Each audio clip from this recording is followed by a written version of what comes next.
Okay, Jesse and Kara, I love that name. Thank you. Birkey, have joined me. Authors of Marriage, What's the Point? And this came out of experience and sorrow, and we'll get into that a little bit. But you are a paramedic, right? Yes, I am. I'm a firefighter paramedic down in Sarasota County. God bless the paramedics. I just, you just have to be so ready, so on the ball for anything, right? Yeah, you know, when I went to school to become a paramedic, I had been an EMT for a couple of years, and the first... And that is? An emergency medical technician. It's a basic form of paramedic. Mm-hmm. And I realized very quickly that I had to bring my A game, so to speak, every single shift. Mm-hmm. That because you can't be unalert, you can't be unaware. You have to be very alert every single time you come to work. And you never know what you're going to. Never know. Mm-mm. And you're a stay-at-home mom with... For the most part, yeah. I work at a local gym a couple days a week, but I would call myself a stay-at-home mom. Very good. Now this, first of all, how'd you come up with this brilliant title? Because I think people get married and never think about it. They just do it. It's kind of a natural evolution, I guess. Yeah, well, actually, I was at the fire station one night, and I was crying out to the Lord. And that question is the title. That was the cry of my heart at that point. I was just saying, Lord, what's the point of this? Why? Now, you kind of start out with a failure on your part mm-hmm. of unfaithfulness, and there's nothing that takes a relationship to the pits, mm-hmm. to the pits like this. And it seemed to me that early on, you both wanted to save this, but you were hurting mm-hmm. so deeply. Do you want to pick up the story at that point? Yeah. It was the night that she confessed it to me was just terrible. It was... There's no words. Really. No, words can't even do it justice, the mm-hmm. pain and the torment that mm-hmm. started that night and continued for a good time after that.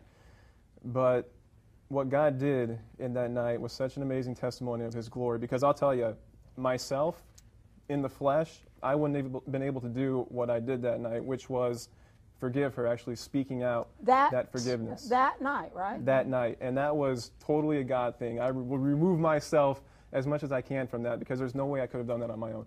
There was a moment that the Lord was asking me, are you going to be obedient to what I'm telling you to do? Are you going to be obedient? And I was saying, no, I don't want to hear anything that you have to say, God. Do you see what just happened? My world has totally been shattered. Everything that I knew has come down around me. And He finally asked me again. I said, all right, I'll listen. And He said, I want you to forgive her. And she was so repentant, but did you doubt that He would remain in the marriage? Yeah, definitely, because when we had first gotten married, we had said to each other that we will be able to stick through everything except for unfaithfulness. And if there's unfaithfulness, that's it. So we had both said that to each mm-hmm. other. So I, of course, had that in the back of my mind. Since that, I had seen God do an amazing transformation work inside of him. So I thought maybe there was a chance that he would stay. But I would say overall, I had to just say, God, it doesn't matter. I know that this is what I had to do. So yeah, I definitely questioned whether he would stay. But you immediately were in the road to restoration and forgiveness, and that sounds really good, and it's mm-hmm. true, and it can only happen supernaturally. But you still have to deal with human mm-hmm. emotions. Yes. So where'd you go from point A to? You can't just push your feelings aside. No. Right. They have to be dealt with. And that's a great point. I'm glad you asked that, because I would never tell anybody that it was all of a sudden God came in and took everything away. It just wasn't like that. And I've heard some people try to explain it that way. Mm-hmm. Oh, we're okay now. I'm just going through what we've experienced together. The amount of emotional pain, it's the worst. I'll tell you a tragic story quickly. I was on a call, and it was a child who had died.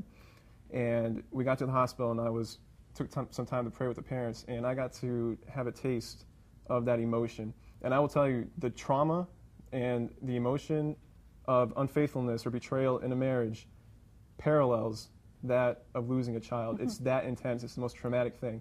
So what we did was we allowed God into that pain and into those emotional wounds, because you can deal with the spiritual, but like you said, you also have to deal with the emotional, and that takes time.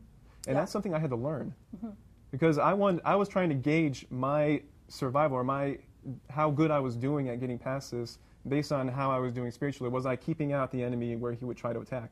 But I just had to realize that it's going to take some time. And although God did a very quick work in me and in us, it still took time, about 9 months. What was your spiritual Christian experience before this?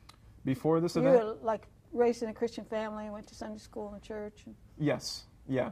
I was raised in a Christian. My dad is a pastor, or was a pastor. He was a pastor for 20 years. So I was raised with the knowledge of who God is and who Jesus is, but he really wasn't real to me. I didn't really have a knowledge of who he was down inside. I had an intellectual knowledge. What about you, Kara? Same thing. I was raised in a Christian family, and I would say that right around this time frame, when I became repentant and just broken before God, is when I realized who he really was personally to me. So, yeah. I've said it so many times on this program, that scripture, and we know that all things work together. Even something as awful as this work together for good to those who love God, called according to his purpose. And he has done that with you, but he's also taken you into areas that I think most Christians do not go in trying to understand marriage.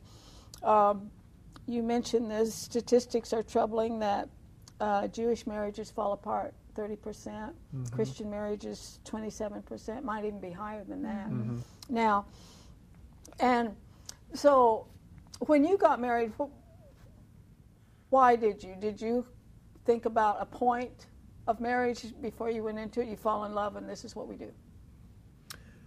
I was, in retrospect, acting on fears and insecurities inside myself, which motivated me for getting married. Oh, that's wonderful. And this is retrospect, and God brought Kara into my life because I believe, because he knew of the wounds and the hurts that I was carrying around, that I would just want to get married as quickly as possible. So he brought her just at the right time, and I'm totally blessed by her. I had a lot of fear. I had a lot of insecurity. I had a lot of self-hatred, self-resentment. And so marriage for me was an acceptance. It was an inclusion. And it would take care of all those things. It would take care of all those things. It would make me, and if she was a beautiful woman, that was my ticket in. That helps too. She was my ticket into acceptance and worth, validation, all those things that were supposed to be coming from God that I had no idea how to get from God. That's what marriage was for me. But you didn't recognize any of that going into it, did you? Oh, no. No. It's only in retrospect, coming out of the healing, into the healing process, when I can look back and say. I think women have different reasons for getting married. What were yours? Mine was actually a mixture of what he said, just from kind of a different angle. I was very dependent on people. Very and needy I thought, type? yes, I was extremely needy. And so I thought, subconsciously, of course, that, you know, getting married, I would never be alone. You know, I would always have somebody to go grocery shopping with me and, you know, to do all of those things with me. This was a setup for disaster. Yes, because he was incredibly dependent. So our first fight was that I wanted him to go to the grocery store with me and he wouldn't. And I'm like, but this is what you're supposed to do. So, you know, and a lot of it too was, you know, oh, well, I love him, and, you know, the beautiful wedding and all of that. But a lot of mine was insecurity as well, that I needed somebody to fill, you know, those needs in me, just different needs. So several years ago, I read a wonderful book by Miles Monroe about marriage.